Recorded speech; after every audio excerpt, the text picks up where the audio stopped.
Good evening, YouTubers. Welcome to episode 76 of Shrigleytube TV. I hope you've had a great week. I've had a productive week, to say the least. Been good, really good. Not quite got the 1200 engine of Glenn's running yet. I'm hoping to put a video on Tuesday night, which will be Christmas Eve, because I'm in work Monday, Tuesday, and I'm nearly there. So we'll get a tune out of it, and we'll hopefully get some figures out of it as well on the dyno. So I'll have that for Tuesday night. Also, you might notice I'm a bit hoarse, so that's because it was my work's due last night, and we went go-karting and then on for some beers and curry. So I've got a bit of some footage from there, and I had a helmet cam on as well, so I'll post the on board, which was quite interesting. So I'll do all that Tuesday night. I just wanted to say thanks to everyone that watched last week's video, and thank you also to everyone that commented on it. I did attempt to reply to some of the comments, but I gave up after about an hour. So I will do some more when I get a chance, but there is rather a lot of them. Anyway, I won't go on too much now. I hope you enjoy what you see, and I look forward to seeing you Tuesday night, and I wish you all a Merry Christmas. Take care, bye-bye. Good evening, YouTubers. Hope you're all well. Just before I get stuck into this week's video, I want to say a massive thank you for all the kind comments regarding last week's video. Sometimes some videos go down better than other ones, and I've been really happy with the positive comments we've been getting. So glad you're enjoying what you see. That's brilliant. Obviously you can't suit everybody, but try and suit the masses. So that's all good. Now behind me is Baz's 930. I ran this yesterday. It's Tuesday now, but yesterday I was like an headless chicken, and I was trying to get that in the out tray because I need to get stuck into Glenn's. Jack turned up with a Granada estate that I couldn't say no to, so I ended up buying that. We'll have a look at that later. And all sorts of silly things going on that I just didn't need on a Monday. Anyway, it's over now. Tuesday's been a better day. I've finished Glenn's pistons. I've got his block in the pot wash. We're going to get that all cleaned up and a bit of a build on this afternoon, hopefully, because I'm desperate to get it running before Christmas. Because I did promise him it'd be in and out in a week, and it's now like 2.5 weeks in and we're still not got anywhere near. Anyway, I'll stop waffling. We'll have a look at this together. I've got the video of it being dynoed just today. It was all good, so I'll put that on afterwards, and then we'll pick up on Glenn's engine and go from there. Okay, this is the 930 that we had the chat about the pistons. Remember the grading on the pistons, like CB and all the rest of it, and we put the head gasket on it last week for Baz. So just to give you a refresher, it's a 930cc engine. I had put a crank in it last year, similar time last year. And this year it's had an head gasket, so it's had the bottom and the top done now. Now everything looks to be working well, and I've dynoed it yesterday, and eventually I got a tune out of it that I was happy with. I'll be honest, the single 40 job, it doesn't float my boat. I'm not into. It's got. If you look at it, it's actually quite a clever design. If we look, you'll see that cylinders 1 and 3 come off this choke, and cylinders 4 and 2. And that's because of the phasing of the camshaft. It's all about trying to keep it all to work correctly. Now, as I have banged on in the past, these shared inlets work best with a sport camshaft because there's not much overlap on it. Now, this has got an R17, so it's a bit... sounds like it's rich as sin, but it's not. It's just that because the valves are held open at top to the centre, you've got a lot of air going backwards and forwards in the port, and it just mixes it all up. If it was on twin 40s and had a single choke per cylinder, it would be absolutely fine. It'd run sweet as a nut. But because it's on a shared carburettor, the best way of describing it is it sounds like an A-series Mini. You know, that sort of offbeat at idle you get where one cylinder's being robbed and the other one's getting twice as much and all that. So, yeah. Now, I was really pleased because being a hoarder, years ago, I took this nice little bracket off an engine that I'd broke for whatever reason, and I finally found a reason to use it because obviously Baz just gave me a manifold and a carburettor, so I was happy to use that because someone had made a bit of effort with that at some point. I quite liked it. Now, as you remember, I was saying last week I was waiting for the slip joint to arrive, the V-band, because this had no silencer, so we put this old genuine Janspeed silencer on for Baz, but I needed a V-band connector. And I particularly like these. If you've not seen them, I'm sure most of you guys will have seen them, but it's in 2 halves. So you weld one half to the manifold and one half to the thing. And basically, you look, they butt up together like that. And then this V-band clamp comes around the outside, grabs it. And the beauty of it is, if you've ever dealt with imps to get with these manifold bolts that hold the manifold to the cylinder head, quite hard to access them, especially when you've got a silencer in the way. And quite often, if it's on like the old style U-bolt with a clamp on it, and it's like what we call like a sleeve joint, so the pipe goes inside or on the inside of the old pipe, the manifold pipe, when they get clamped, they get disfigured and they get rust in there, and then you end up whacking them to get them off, and it's just awkward. Whereas one 10mm bolt nut and the clamp comes undone, no matter how much time it's been on the car, the exhaust silencer will just drop off the manifold and we've got access. So I really like that. Now this engine, I'm not going to go on about it for ages because I can feel myself getting into one of those waffles that I don't return from. But it's when I CC'd it, it was what was it, 27 cc's in the chamber, which, because it's only a 930 cc, so that's 232 cc's per cylinder, the compression ratio worked out at like, was it 9.6 to 1? Yeah, 9.6, which is quite low for an imp. It's not a problem if you've got a sport cam, but on an R17 cam, where, you know, we've talked in the past about static compression, which is what I've measured there, but the dynamic compression is the actual time the piston is squashing after the inlet valve shut, because as you will all know from our previous chats, the inlet valve, as the piston goes down, the air is forced in from atmospheric pressure, the piston starts to come back up and the inlet valve is left open for a short while at the same time as the exhaust, in the hope that the speed of it all coming in, you get a little bit of a supercharging effect almost. So that's called, anyway, we're not going to get really involved with it, but what I'm trying to say is the piston has moved up the cylinder maybe, I don't know, 10, 20 millimeters before the valve shuts. And that's called your dynamic compression ratio. So you're measuring from when it's actually starting to squash to top dead center.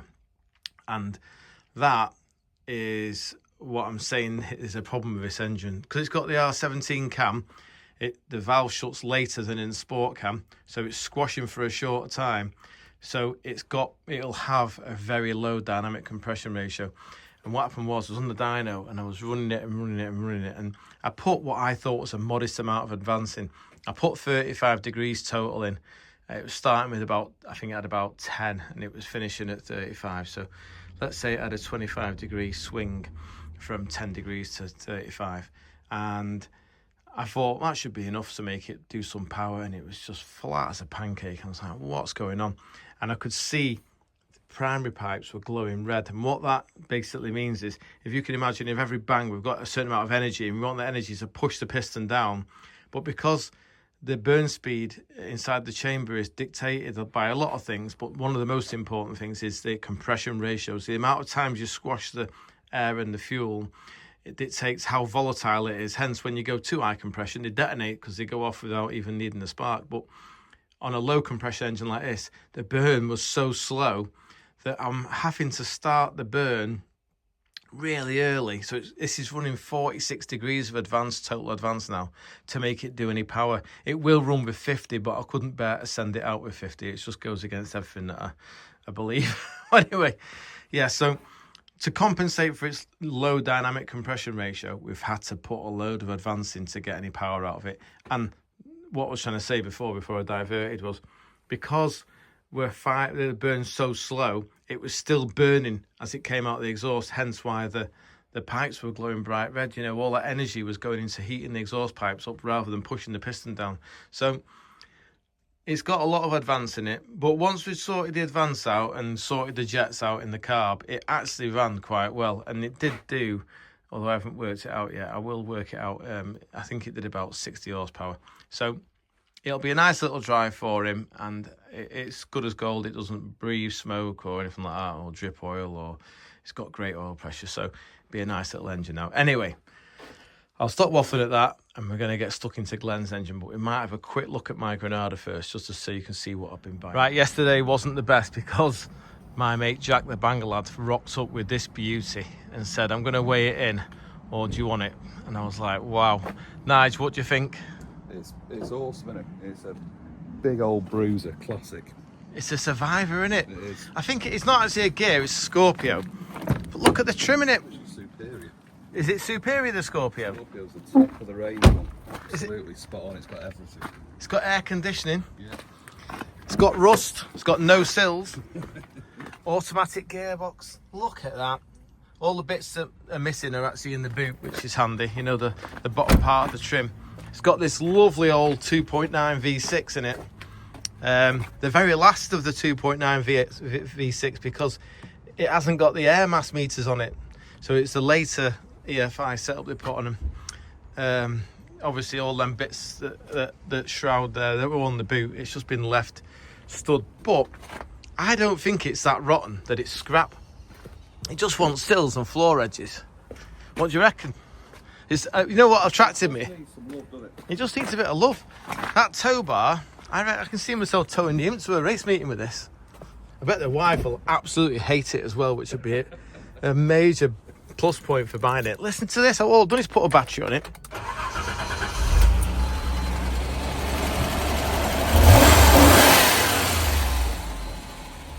Oh, she's an absolute minter. Look at that.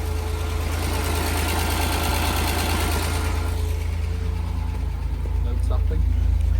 Barely any tapping. I think the mechanical on these, you know, I'm pretty sure it's on a mechanical tappet that we can adjust. I know the 2.8 was. I didn't think the 2.9 was hydraulic. Yeah, so answers on a postcard if anyone's got any theories, like maybe take it straight to the scrapyard. But what you've got to look at is something like this. Once it's gone to the scrapyard, we'll never make anything like it. Always gone like this, don't I? We'll never make anything like it ever again. And I think apart from the arches and the sills, it's pretty straight, you know? It's not bad at all. It's all there. Anyway, enough of me getting excited about old Ford scrap. Right, okay, we're on and running with the 930. Hopefully we'll see something half decent out of it. It does run extremely well now that it's got all that advance in it. Well, I'm just loading the dyno up. For those of you that always asking what that means is, the more water I put through the dyno, the lower it'll grab the engine in the RPM range. So I'm trying to start at like 4,000. So there you go, 4,000. It's got maybe 64 foot-pound. I'll leave it wide open and it work a bit. Just backing the dyno off now, so I'm reducing the amount of water that goes through the dyno to increase the RPM. You can just see it going up slightly. 4,200 now. 4.5, still holding 64. 5,000, still holding 64. Nice flat torque curve. 5.5, it's dropped off a bit. 6, sort of 55. 7, C7, 48 at 7. Bit of residual smoke knocking about there. I'm not concerned about that. It'll just be the exhaust pipe getting really hot. Well, the exhaust pipe isn't glowing now, and I think that's probably about the most I'd expect to see out of a 930.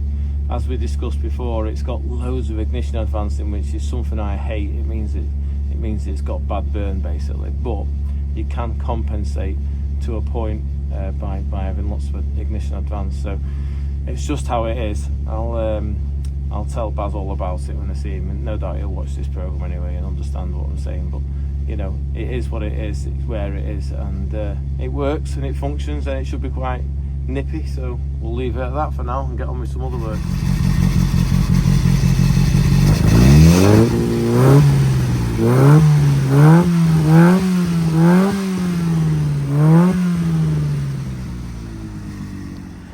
Good morning, YouTubers. We've got our first interviewer of the week. It's Andy.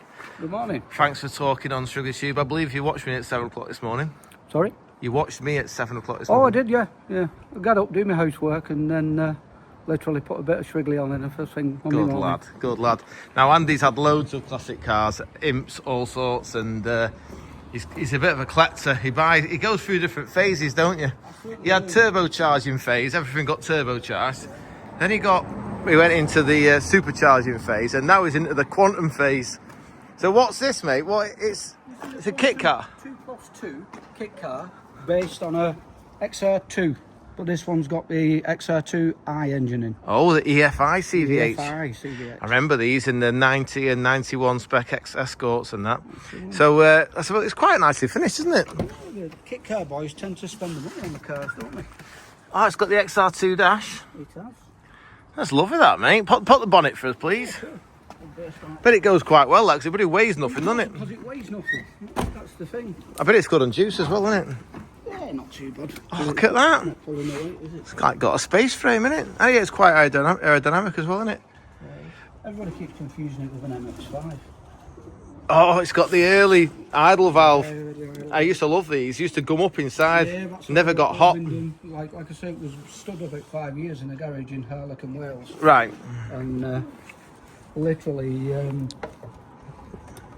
Just fix that for you. Yeah, just push that on. And that's an afterthought.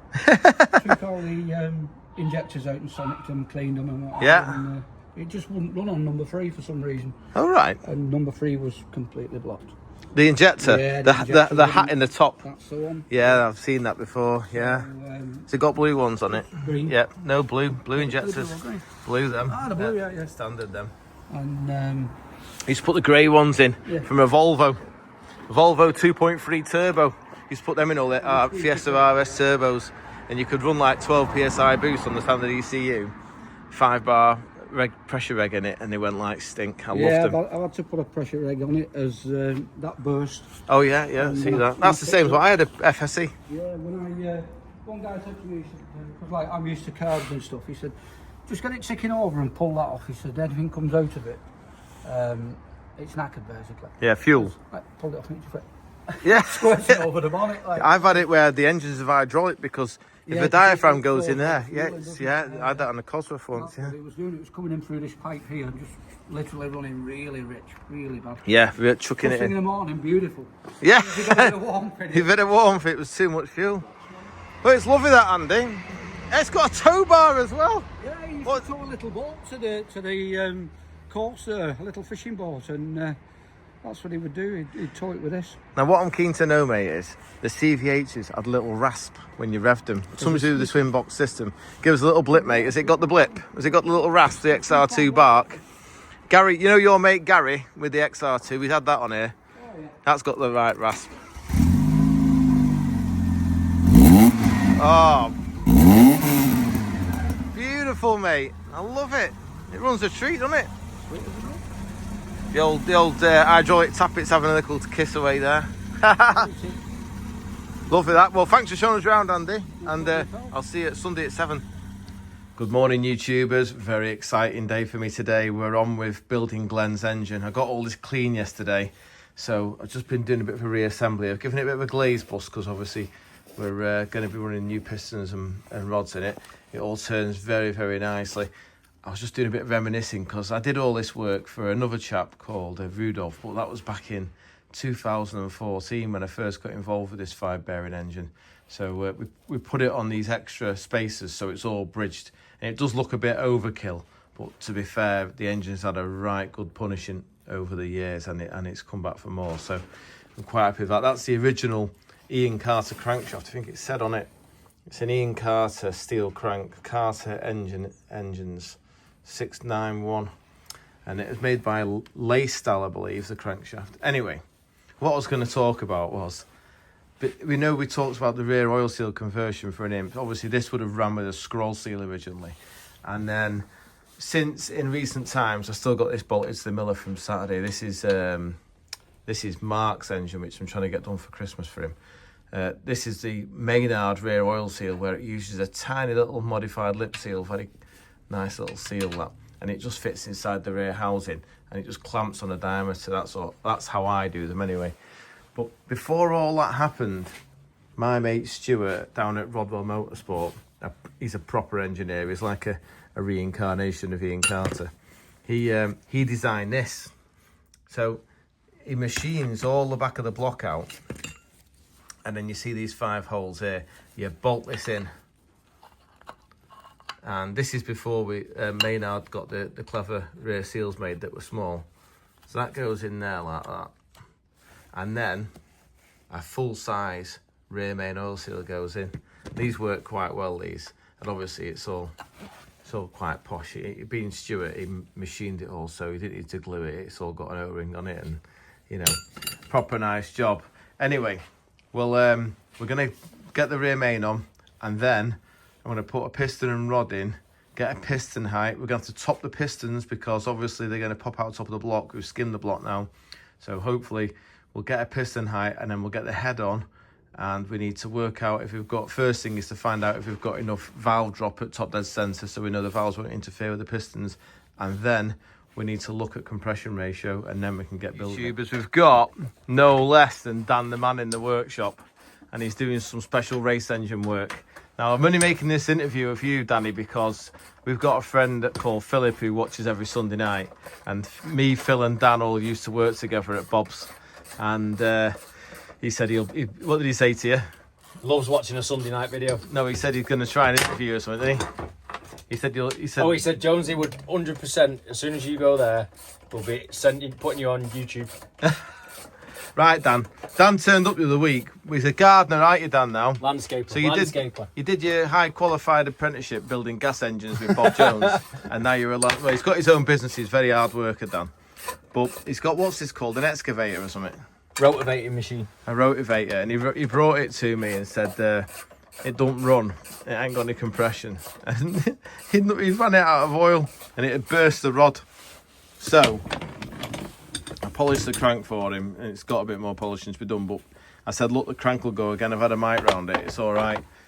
Obviously they're all different ends on them, so if you can see, he's bought this one off eBay, and it's got like a parallel with a keyway in it. So we've got, this is the original taper fit for his pulley, so Dan's gonna put the crank in. So I'm testing you down now, Dan, to see what you've learned from B&J and what you remember. Now, remember when you was my apprentice? And do you remember when you built that V12 for Bob, that big one? The massive, right. The MAN V12? Yeah. And you hit a piston ring for me. No, what I did was, Dan built this V12, right? And he had all his little checklists and all the rest of it, and he had a dead clean workbench, and the engine was on the stand, and we were about to run it. And everyone was saying, get your hard hats on because Dan's built the engine. and then when he went to the toilet, I got a piston ring circlip, out of the little end. And I put it on his bench and then stood back at my bench, and he came back out. Horrible. And I watched him come out, and he looked at this circlip, and he looked at his checklist where he ticked off every one that he'd put his circlips in the little ends. And I just seen the blood drain out your face, mate. And I've only been about 17, I think. How old are you now? 33 now. And you still talk to me. have I known you all them years? You have, mate. You have. I did my work experience. Hey, there were good times at Bob's, weren't they? Work experience there when I was in school. We were about 15, were you, when you first came? Yeah, already. Wow. How many years did you do at Bob's? Till I was 21. 21. Wow. 6 years. Wow. 7 years-ish. We used to play some nasty tricks on each other, didn't we? Good old steel drum. Oh, he used to creep behind this machine and hit the steel drum when I was working. He used to jump out of my skin, and then I used to do some of the things back to him. I tell you what, another little story. What I remember, you, your brother, and that other lad. Bob had gone on holiday, and Bob had given him loads of heads to strip, and they were like, "Can we strip the heads up the yard?" And I said, "Yeah, of course you can. Do what you want." And there was a container in the yard, and it was all behind this container stripping heads. So I thought, they'll all be having a lazy one, them. So I kept on running around the back of the container to try and catch them out, having a snooze. And every time I went around the back of the container, all three of them were grafting. And then I sussed out what was going on because I was looking through the cracks in the, it had them concrete fences. Yeah. I come back from somewhere and I thought, I'll just check on this lot. So I looked through the gap in the fence, and all three of them were flat out sunbathing. So I thought, right, I've got them now. So I ran round through the workshop and I ran round, and when I got there, all three of them were grafting. And what it was your kid was sat on the stacker truck, lounging back, looking at the mirror, facing the back of me. So when I came out the little door on the side of the building, you saw me in the mirror, and then you all got up and started grafting. Oh, I might even tell Bob about that. We knew how to play the game. I don't think I've told Bob about that. I might grass you up to Bob. He's got no hold on me these days. No, that's true. Right, brilliant. Well, thanks for being on Shrigleytube, mate. And can you start watching on a Sunday night if you've got any spare time? We can figure something out. Right, I'll look out for your subscription. Dan, it's the big moment, mate. Is it all back together? We're back in the game. It's what I've done is, as a little favour to Danny, I've zip tied his old piston and rod to there, so every time you come to use it, it reminds you to put oil in it. Yeah. Always check the dipstick. Your dipstick. Yeah. Brilliant. It's actually quite interesting for me because this is a rotivator, and you see that engine there. That one is a lawnmower engine. Belongs to Mike the mower. You probably won't get that, but anyone who's watching this, who watches the racing, will know what I'm talking about. Anyway, come on, Dan. Is the fuel on? Oh, Choke on? Fuel on, choke's on, and here she goes. Oh, mate. Maybe. It's going to go, that. To get the bigger out. Come on, Dan. Shape yourself. Oh! Beautiful, that, mate.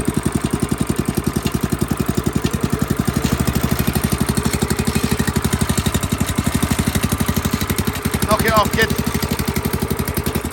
Well done, Dan. I bet it feels like all them years in B&J were worth it now. Oh, happy days, yeah.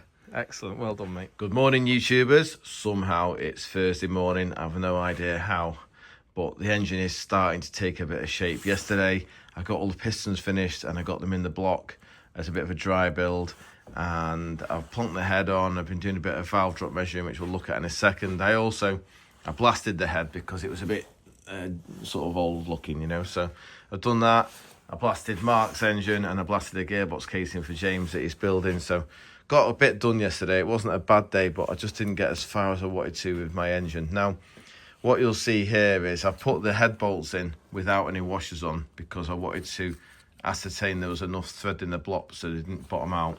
And we have got a couple of issues. We've got one here and that one as well, where they're bottomed out. So we're going to have a look at what's going on there because it has got some helicoil repairs in the block. So we might have to do something about that to make it work. Now, I put the paper gasket on to replicate where the head will actually sit when it's all clamped up. And what I've been doing is, obviously, I can only do 2 at a time, 2 pistons up. So 1 and 4 are down, 2 and 3 are up. And what I've been doing is I've been measuring the drop at top dead center. And this drop is critical because, as you guys will have remembered from all of my previous waffles, at top dead center, when the piston comes up, we have something called overlap on the cam, which is where both valves are left open. So if you imagine the piston has chased the exhaust gases out of the exhaust port as it's come up, so the exhaust valve has been open. So as the exhaust valve comes to shut, what they do is they open the inlet valve at the same time. So this is all happening at top dead center. And the theory being that the exhaust gases have got so much energy and they're leaving down Will Parry's exhaust manifold so happy to join the rest of the manifold that we get like a backdraft, and that backdraft will effectively scavenge fresh air and fuel in through the inlet. A percentage of the fuel, the fresh air and fuel, will go out the exhaust. That's why race engines aren't particularly efficient, but we're not worried about efficiency because we just want it to go fast. We want all the old exhaust gases out of the chamber. We want as much of the fresh ones in as possible, so that when the piston goes down on its next cycle, all the inlet gases, all the inlet fuel and air will go in, and there'll be no exhaust gases hanging around. So it's called like the scavenge effect. So it's just the speed of the exhaust gases causing a backdraft, both valves held open, so the fresh air and fuel can come in, or a bit of fuel and air will go out the exhaust, but we're not worried about that because we're not fussed about efficiency perhaps so much. We just want power. Anyway, although someone will probably say, actually, we're going to tie ourselves in knots here. We'll just keep it dead basic. So, right. Also, you notice there's some holes here which I've now got to put grub screws in. I'll go into that when I get the head off. That's for my supports that I talked about. So you'll see the figures are all over the place. The inlet is particularly shallower on most of them. The exhaust seems to be good. Now, what's happened is, because there's loads of different errors in the building of the engine, in the head, in the way that it was machined, in the position of the guides, etc. I've done my very best to put the cutouts in the right place, and they are in the right place. But this one is an exhaust, and you hear the way it lands. It lands flat on the pocket in the piston. But this one, this inlet, if I push it down, and see I can't pull it up, it's hard against something. So what that means is the valve isn't landing flat in the pocket of the piston, it's catching on its diameter. So what we'll do next is we'll take the head off and we'll look to see where the pistons have just got a little bit of a kissing from the valves, and then we'll relieve that and then measure it again, and hopefully we'll get ourselves up in the 230, 240 on all of them. We've got a particularly shallow one here, so we're gonna have to have a look at that and see what's going on. And then yeah, we should be good then to put the engines together and have a bit. Well, I'll get on with the head first and shim the head up, and then we'll try and get the head on just temporarily. We've got to do a new chain because it's a special chain length on it, and then we can get building it, and maybe we'll get a tune out of it for tomorrow, but I'm not too hopeful at this stage. Okay, I've got the head off. I put a bit of engineer's blue on that number 3 because I couldn't see where it was landing. Now if I look at the head, it's had quite a lot of welding, quite a lot of damage, and I can see that the valve isn't sat totally concentric inside the valve seat. It's very close to over here. It's compromising the wheel string support, but it will be okay. I've seen this work before, no problem. The wheel strings are incredibly strong, being obviously a steel ring. They're really good at doing what they do.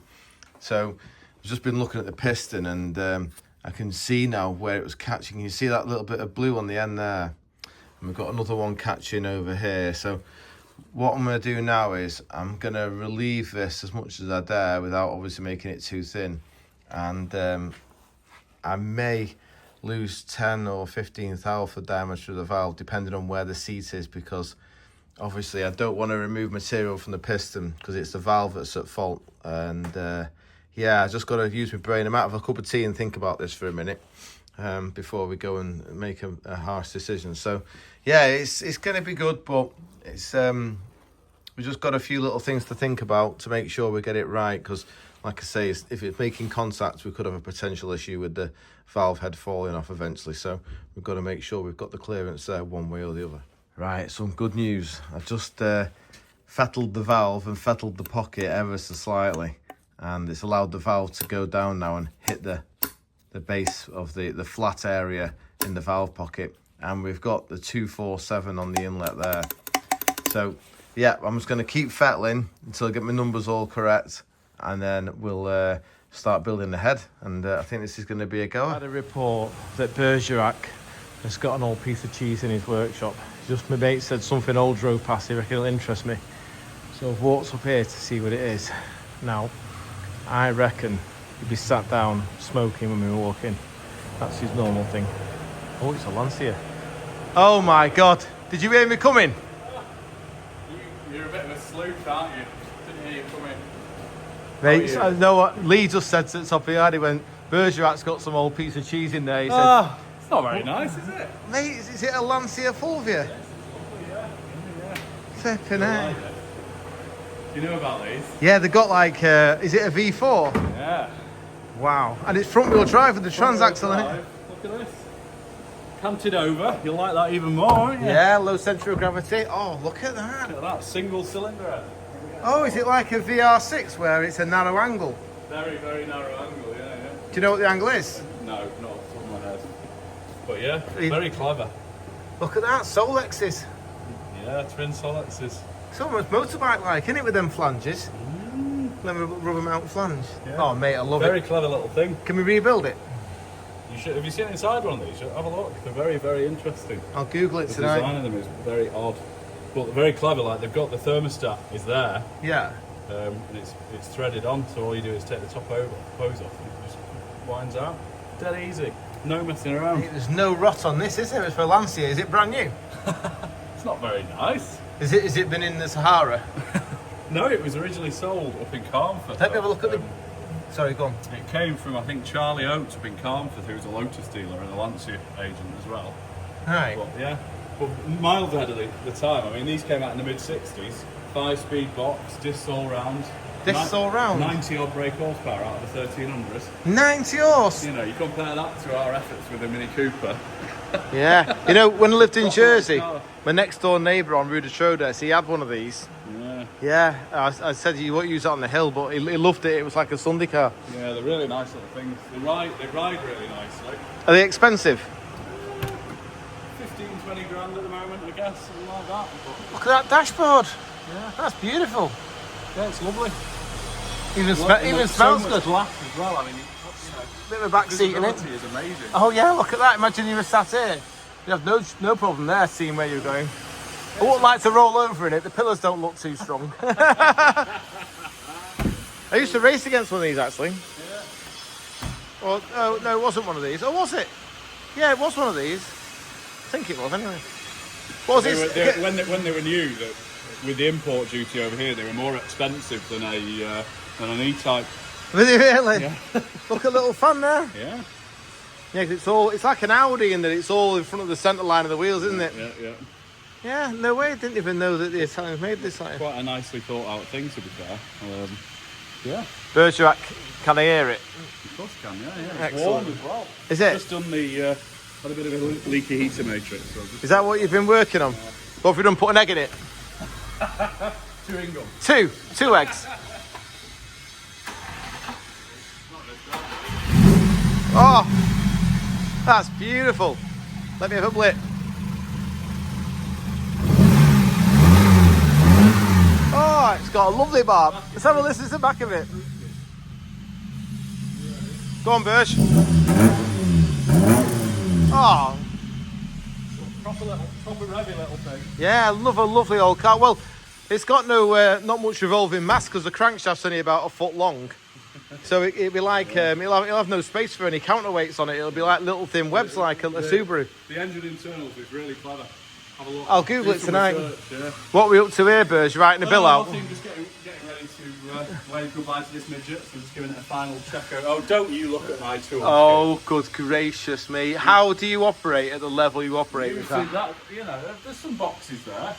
What's this? Don't open any of the drawers. Is this to show off that you can read? I don't believe you. Have they got like cassettes inside so you can play them? What's this? This midget's going soon, so I'm just giving it a little final once over. Right, looks heavy that. Yeah. Oh, it's a round wheel arch one, very nice. Heritage shell. Yeah. Oh, it looks like a good one. It's a clean little car, to be fair, yeah. An old TR on the wall there. Right, well... The new one was supposed to be arriving this week. I know. Where is it? At the start of January now. So. Oh, mate, I've got people emailing me asking when Bergerac's new car. And tomorrow, I've got a guy picking an engine up. And you know him, second name's Jousey. Jousey, yeah. Well, his brother's got a replica. Yeah, he's coming down to meet you, so make sure you're out of bed for 11. Sounds like a great plan. Right, and I'm gonna look at this wall you created here. This is fantastic, mate. Oh, yeah. Can you look how tiny my workshop is compared to yours. I know you've got floor and all that. Very impressive. You must have another vice other than hoarding. I just don't know what it is yet. Look at that. That's the aluminium bodied. And Meg, your MG. Yeah. What's that? That's my little shopping trolley. Has someone done that for a joke? So Mate, rude. let's get over to the most important. Oh, that's a good picture, isn't it? Good there, isn't it? Yeah. Mate, this is my most favourite picture in the entire world. Look at the background. We've got, is that an MG over there? There's an XK in the background. Morris 1000. There's an XK, is it 120? I think it is, with a split screen. Oh, beautiful. And then you got the kids, no seatbelts, having a rummage while Dad's got to pay for the fuel. Brilliant picture that, mate. Can I buy that off you? I'll give you £100. That came from Garner Motors in town, that. Did it really? Trying main agent. Can you do me a favour though and frame it? Because all the dust and rubbish in here. It needs looking after. Yeah. Right, well done. Well, thanks for showing us around the Fulvia, mate. That's a lovely little car, that. Yeah. Beautiful. I'm going to Google how the engine works tonight. It's slowly starting to take shape now with the downdraft head. Now, I did a bit of fettling. I've got all my valve clearances correct now. And if you remember going back to earlier on in the videos, we talked about supporting this area. So this whole area of the casting, you can see it's had weld repairs and stuff. I know that there's nothing. It's about 3 or 4 mil thick and there's nothing behind there. So when you tighten the head down, the wheel string area sometimes settles. So I was looking for a way of supporting it. I'll try and zoom in with the camera. You can just about make out now a 1/4 UNF thread there. Can you see it? Where am I? Can you see it inside the hole? Now this starts up here. I've just put some chemical metal in the holes. What I did was I came in at an angle with the drill, and this was the thickest part of land I could find that was supporting. It's on the exhaust flange. So I'll file it off when it gets when it's set. It's still a bit soft at the minute. But basically, I drilled it and tapped it, and I've wound the screws all the way down. So the grub screw is in a good bit of thread, and then it's gonna offer some support to this part of the chamber. You can just see that one as well in there, just about. And then there's another one there. So I've wound them up hard against the back of the casting. So that's that bit done. And then moving on, we're now on to valve springs. So what I've done here was try and explain this simply. This is what we call the fitted length. So what we want to know is what the gap is between the spring seat and the top of the valve cap there, where the spring sits. And this will determine how compressed the valve is at no lift. So it's called on the circle, basically. So the cam's on the base circle, not on lift. Now I've got a figure that I use, and I've just been doing my bits and bobs, and I've worked all that out. We'll come to it in a second. These are my new valve springs. These are the ones that were in it. We're not going to use those, all them valve caps. We've got these nice titanium valve caps to use, and this is a bob spring that I've got. So they all locate nicely. They've got 2 shoulders inside, unlike our Cosworth engine we had the other week. So they're great then. So I'm going to use all that valve spring set because I've used it all before with this sort of lift, and it works really well. So fitted length, that gap there is 35.5 millimeters, and then the cap was 4 millimeters, so that gave me 39.5. So that was my starting point. So I measured in the vise. This is my little pressure gauge to say how much pressure is on the valve spring. So the gap between there and there, we started at 39.5, which would be the fitted length of the valve in situ. And I could see that there was basically no seat pressure, or not enough. So what we've done is we've had to wind it on another 4 millimeters or 4.5 mil to get the correct reading on the gauge.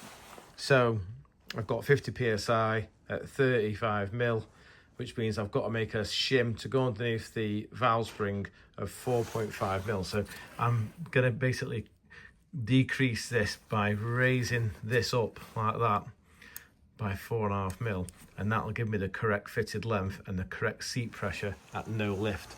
And then what I'll do next is in fact we could probably do it together. So what we'll do is we'll zero this. This cam hasn't got a lot of lift, to be fair, by Hillman standards. So if I zero it with my finger there, so that's that. So we're gonna wind it in.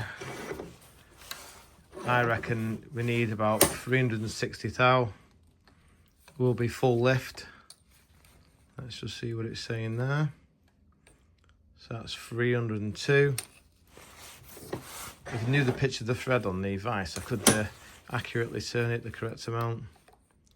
So 380, so that's more than it's going to see with the Fraser B cam, and we're at roughly about 150 psi. And if we carry on going, I can tell you when it become coil bound. So it's coil bound there. So at that fitted length, it doesn't get coil bound to, oh no, what's happened? The vernier's gone belly. That's a shame, isn't it? Right, I'll have to do this again, but I could tell that we were at least 100 thou off being coil bound, so I'm not concerned in the slightest. That's absolutely fine. But I will measure it just so I've got a record. But yeah, I'll get on with making some spring seats, and then we can get on with building. Good morning, YouTubers. It's 1 step forward and 2 steps back today. It's Friday morning, and yeah, got the valve and all the setup is all now built up into the head. And what I was going to say was, building an imp engine or an engine like this, where it's old-fashioned and been made years ago and had a bit of history, you know, where we saw the welding inside the number 3 chamber and number 2. And you know, when it came to machining the pistons, I said, you know, we'll do each piston to each cylinder because of the little what's the word for it, compromises that build up over an engine when it's not been done on a CNC. So the best way of describing this is like, if you were to do a bathroom in a house and you had a wonky wall and you tried to build the bathroom around the wonky wall, at every step of the way that wonky wall comes to get you. So, you know, you put the bath in and that's okay because we can lose a bit of it behind the bath, and then you come to put, I don't know, a mirror on the wall or a blind up and it doesn't sit square, and all these little bits. It's exactly the same with an imp engine, because what's happened is now If you remember, I said that valve wasn't quite concentric and it was sat on one side of the valve seat. Well, now what we've got a scenario with, we have, can you see how offset the valve tappet is inside the cam follower hole? So the cam follower won't actually physically go into the engine now, which isn't good. It just hits it. So I have to think again. But what we're going to do, I think we're going to turn the valve caps down. They are roughly about 0.5 mil bigger than the valve spring.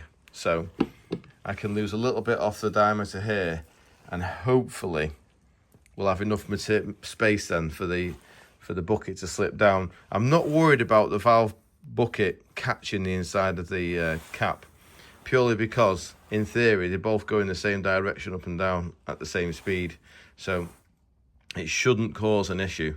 And I have seen on standard imps lots of times where if you look inside the standard bucket, you can see where the spring and the cap have and the follower have been contacting without it causing any issues at all. Anyway, moving on to other things, we'll get around that. It can't be hard, it's only nuts and bolts.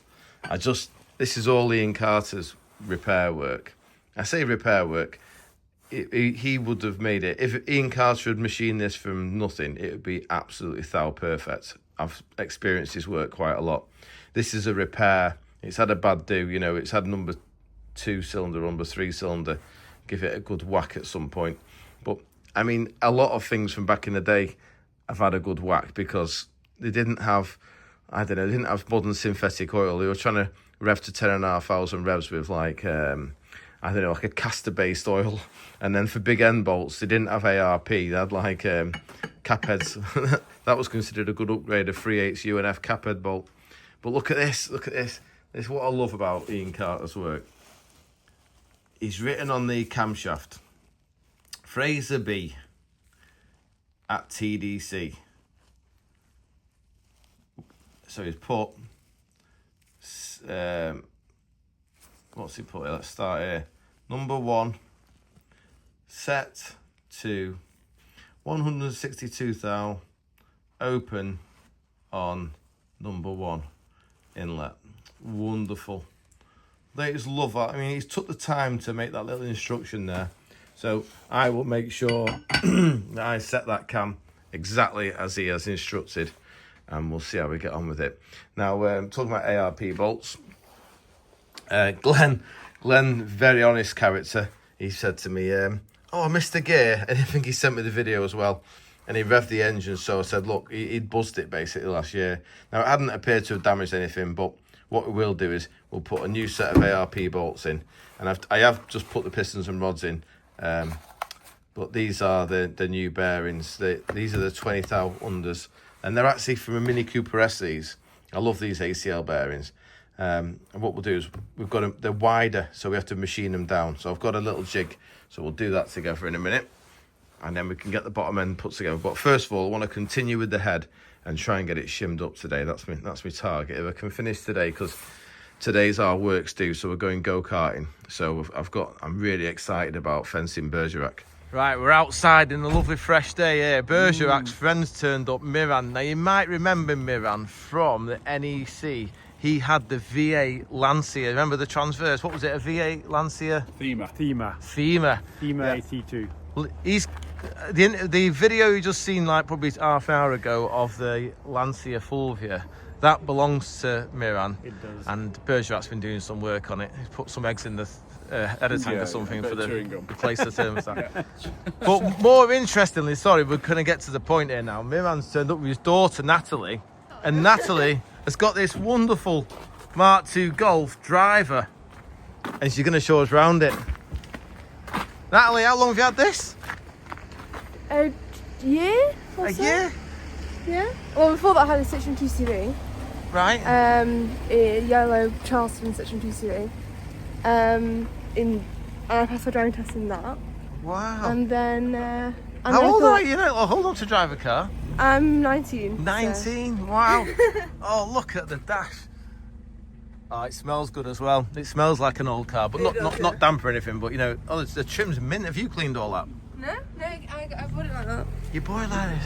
Yeah. So your dad's into classics. You've got a classic. Yeah. Have you done anything at all to it other than look after it and drive it? Look after it, change a few things, but nothing like. Wow, brilliant. So look at the engine. Oh, we've got a. Oh, he's gonna crash into you. Look at this. The old 8 valve. Is it 1600? Yeah. 5-speed gearbox. Look at them inner wings. Hey, so did you car, find this, Miran? Yeah, we found it nearby actually in Widnes area. Yeah. So apart from the fan, the gear linkage, they changed it to a short linkage where you couldn't find first gear anymore, which was dumb because he thought he was going to do some racing or something. Essentially, the guy wanted a GTI and then realized he had the driver and eventually bought a GTI. Wow. Yeah. Nice little It's thing. absolutely lovely, mate. It's clean as anything. Is it good Natalie's underneath? car before this was, what was it? It was a 2CV. 2CV. Yeah. A 2CV? Yeah. I thought it said a GTE, sorry. Oh, no. I was going to say, as you get a 2CV, well, this is much safer. Oh yeah. Yeah. And it's got 4 cylinders, which is handy if you need to overtake something. It is twice as much. Yeah. But quirky, I do like a T2CV. I remember my mate had one when we was all kids. And we used to go out in it. And the best thing about it was go to Blackpool for £3. It was so good on petrol. was quite It did good, about yeah. 70 miles to the And gallon. it's a 4-door convertible. Yeah. Oh yeah, they had the roof. His name was Richard, actually, a bit like you, Bergerac. You're a bit like me. Well, Thank you. he was quirky like you as well. Anyway, thank you, Natalie. And- Did you catch the BBS wheels? oh, the BBS. I'm not that well up on the job. They're BBS, are they? They're clean. Have they been refurbed? No. Man, it's a super clean car. Is it low mileage? 60,000 miles, full service history. Oh, you only buy the best, don't you? Yeah. Can I no interest you point. in any of my classic cars? Yeah. I noticed. It looks like a lick of paint and it's ready. I noticed that you couldn't keep your eyes off my Granada Scorpio estate. Look at that. One of those things where you can't help but Forward disc brakes. you can't look away. Yeah, mate, disc brake, mate. This has got leather interior. Look at this. Look at that. That is a happy cow. Look at that. Yeah, look at that. Wood effects, dashboard, air conditioning, power steering, disc brakes all round. 4-speed automatic gearbox, 2.9 V6. Oh, mate, this is a survivor. This. I've just spoke to a lad who's going to take it off me. He's from the Imp Club called Graham. I hope he's watching this. It's charity work. No, not charity work. I'm going to pay him. I've just priced up the sills and the floor edges. This is going to be my new tow car for my race car next year. Oh my god. Happy days. Right, thanks for being on Shrigleytube. I'll see you Sunday night at 7. It's your weekly dose of Bergerac. Good morning. Is it? It is. Have you made it out of bed in time? about. Well done, mate. Listen, this head here, I've been getting really overexcited about it.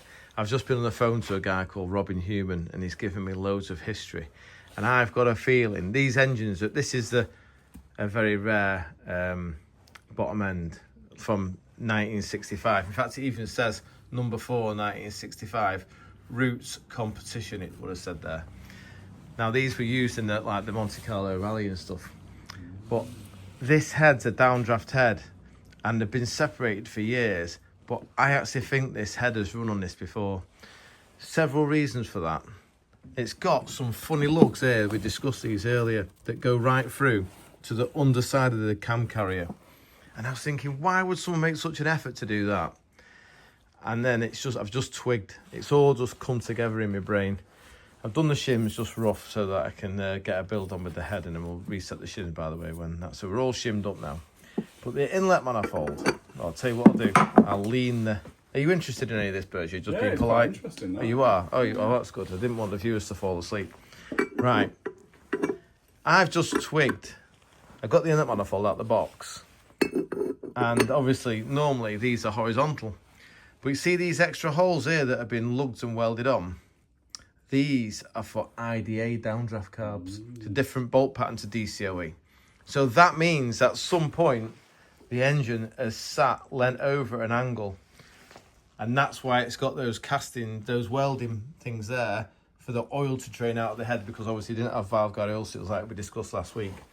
And then I looked at the engine a bit more. Let me just get this down so it doesn't all go crash.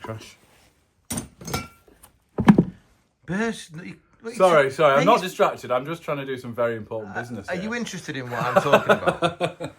This is gold. This It's so I can save it for Sunday. Oh, okay. So I can, concentrate properly. So you see this part of the starter motor here, Bergerac, how it's been machined away. Normally this lug would have been right out I here. see, right. That's because Make a bit of space. when the engine was canted over, that would have been touching the floor to give it so it was in a downdraft position. So this head and this block, this engine, just to give you a bit of history, this engine came from Robin. He's told me he supplied it to a chap called Jerry Lenstra in Australia. It went to Australia about 20 years ago. He raced it for a while. Then it came back in 2014. I rebuilt it for Rudolph. Rudolph ran it for years. Then Glenn bought it. And then this head is also from Robin Human, and he had it. And he said he bought all this stuff from the same place, which he did give me the name, and I've forgotten it. It was a bloke who, something to do with the Jade clan. The guy that ran Jade Engineering, he bought it all from them, or someone else bought it all from them, and then he scoops it up afterwards. But there was 2 engines. Anyway, there you go. Bit of history on the 5-bearing head.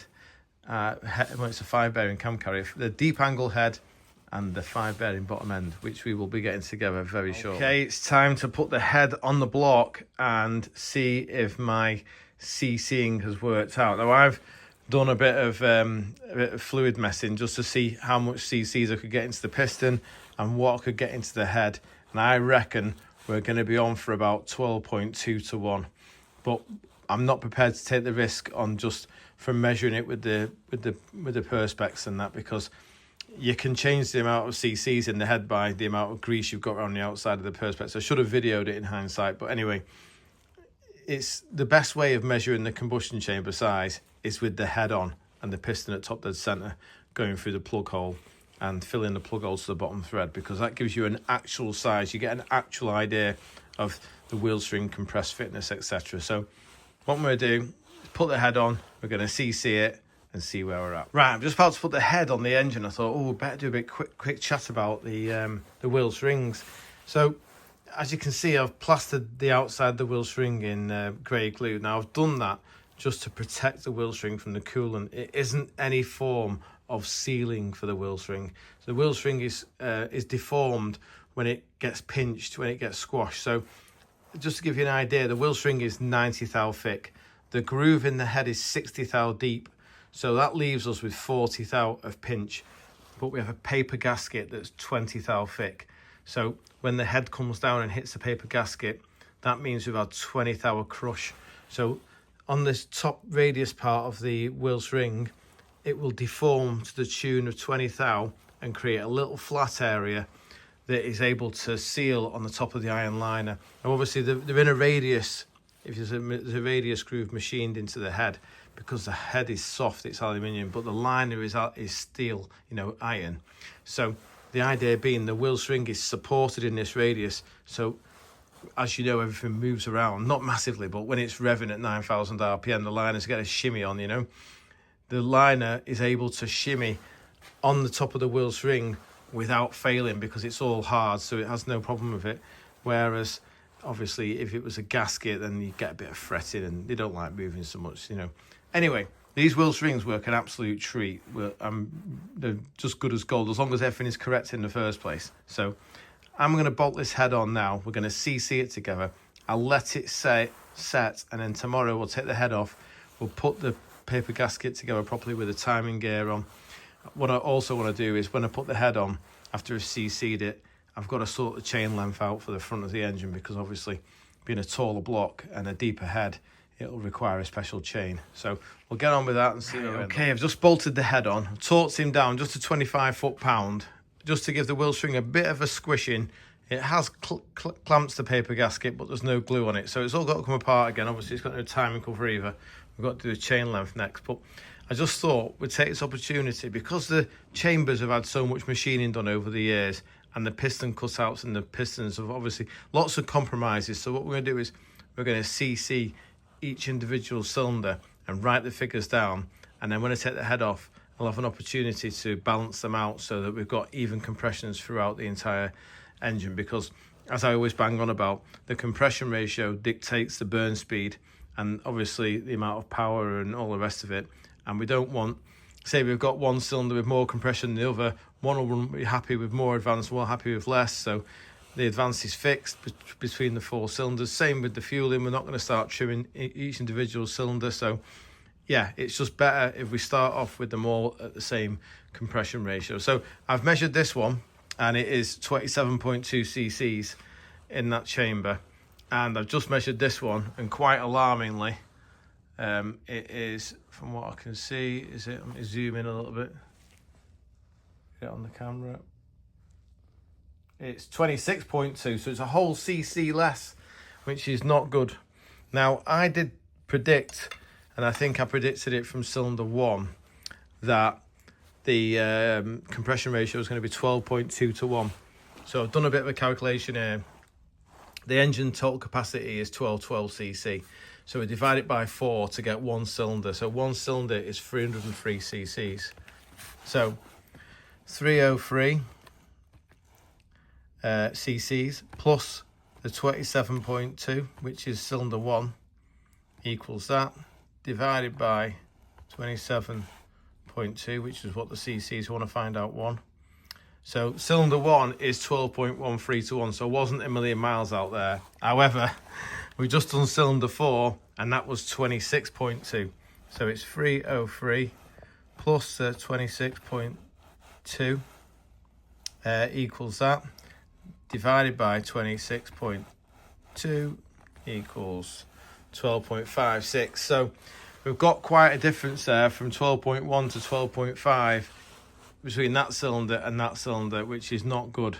Now, obviously, normally when you build a race engine, we've got pistons that haven't been touched from a factory, so there's no differences there, and also there's no differences in the head because it hasn't been welded, etc., and messed around a bit. So we're going to have to trim the head chamber size. So we're going to have to pull a cc out of this to make it more target.